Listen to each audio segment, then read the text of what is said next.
Assalamualaikum warahmatullahi wabarakatuh. Yang terhormat, dosen pengampu mata kuliah Tafsir Ayat Ekonomi, Bapak dosen Pak Mahfuz LCME. Baik, perkenalkan nama saya Sasta Aprilian dengan NIM 2240501011012. Saya mahasiswi semester 4 dari Fakultas Ekonomi dan Bisnis Islam, Prodi Ekonomi Syariah di Institut Agama Islam Negeri Kendari. Di video kali ini saya akan menjelaskan jawaban UTS saya untuk mata kuliah Tafsir Ayat Ekonomi. Baik, saya akan membahas satu persatu. Yang pertama ada pengertian tafsir menurut bahasa dan menurut istilah.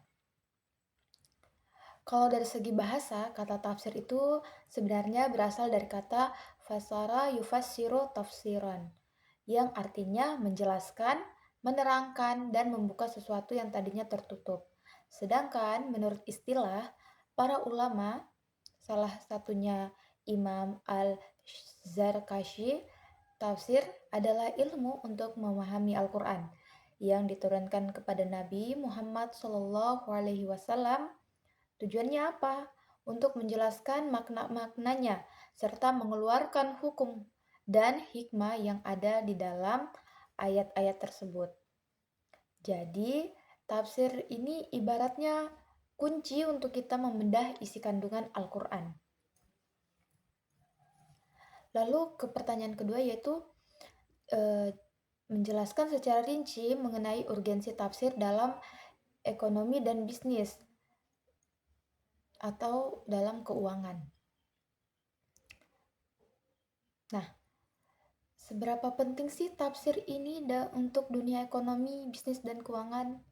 Jawabannya itu penting sekali. Ada 3 alasan utama. Yang pertama, tafsir memberikan kita landasan keyakinan bahwa semua harta di bumi ini pada hakikatnya milik Allah Subhanahu wa Ta'ala. Manusia ini cuma dititipkan atau memegang amanah saja. Terus yang kedua, tafsir menjadi kompas atau rambu-rambu etika. Lewat tafsir kita jadi tahu mana transaksi bisnis yang sah karena sama-sama ridho dan mana yang dilarang karena mengandung unsur riba, menipu, atau merugikan orang lain.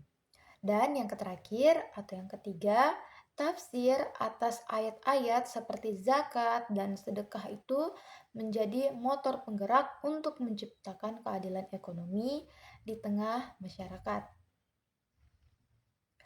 Lalu ke soal ketiga yaitu metode-metode tafsir. Selanjutnya tentang metode yang dipakai sama para ulama saat menafsirkan Al-Quran. Secara garis besar ada 4 metode yang digunakan oleh para ulama. Yang pertama ada metode tahlili atau analitis. Ini metode yang membahas ayat secara berurutan sesuai mushaf lalu dibedah secara mendalam dari segala sisi. Lalu yang kedua ada metode ijmali yaitu global. Sesuai namanya, metode ini menjelaskan makna ayat secara ringkas dan global, memakai bahasa yang gampang dipahami sama orang awam. Lalu yang ketiga ada metode muqaran atau komparatif. Metode membandingkan. Bisa membandingkan ayat dengan ayat yang lain yang setema. Membandingkan dengan hadis atau membandingkan pendapat antar ulama tafsir. Lalu yang terakhir atau yang keempat itu ada metode maudhui atau tematik. Nah, kalau ini metode yang mengumpulkan semua ayat Al-Quran yang punya tema sama. Misalnya tentang riba, lalu semuanya dianalisis sekaligus untuk menghasilkan satu kesimpulan hukum yang utuh. Sekarang kita masuk ke pertanyaan keempat tentang surah Al-Kahfi ayat 46.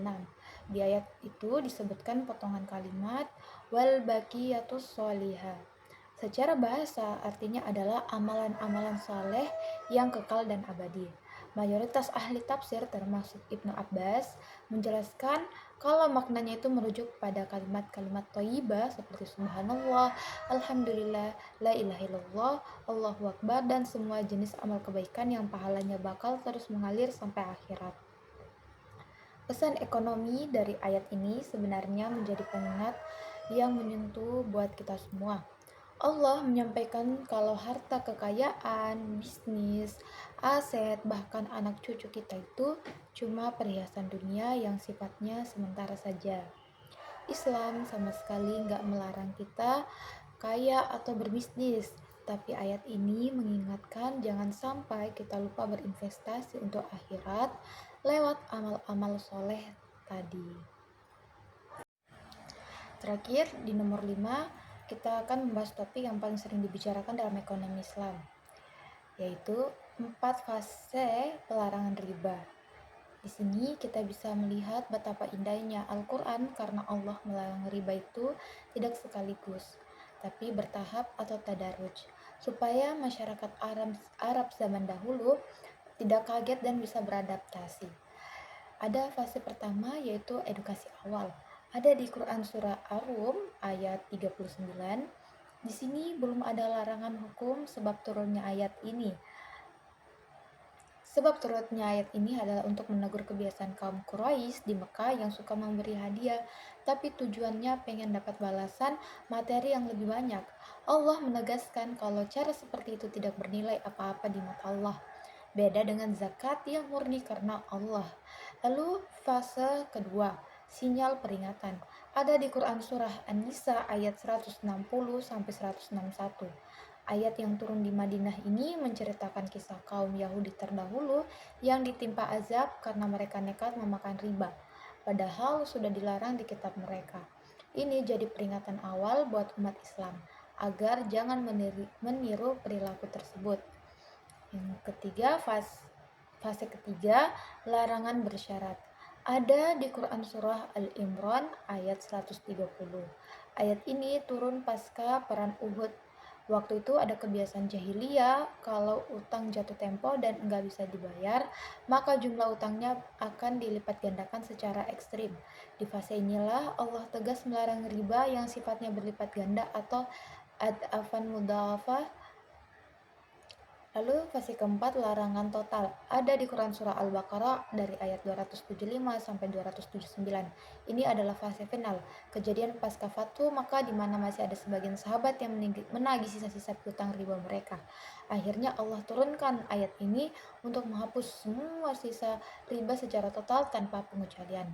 Dalam tafsir rinci fase final ini, Allah memisahkan dengan tegas antara jual beli yang dihalalkan dan riba yang diharamkan.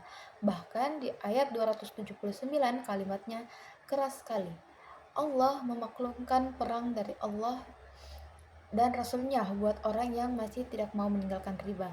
Di sini kreditur cuma boleh mengambil uang pokoknya saja, supaya tidak ada yang menzalimi maupun dizalimi.